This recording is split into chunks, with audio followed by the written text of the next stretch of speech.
Monsi's World, our 19th mini vlog. To you, happy birthday to যোৱাকালি 17 এপ্ৰিলত নিভান মাইনাৰ দেউতাক মানে সুন্দাৰ বাৰ্থডে আছিল। নিভানৰ মাক মানে পিক্সি বৌয়ে আমাক মাতিছিল, কিন্তু মা বহুত অসুস্থ হৈ আছিল। মা যাব নোৱাৰিলে, মইহে গ'লোঁ আৰু আমি কিজনেই চেলিব্ৰেট কৰিলোঁ।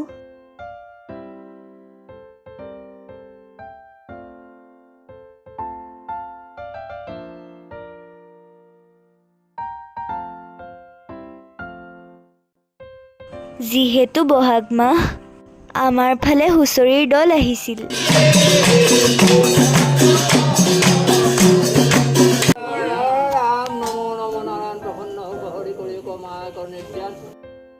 Bye bye guys.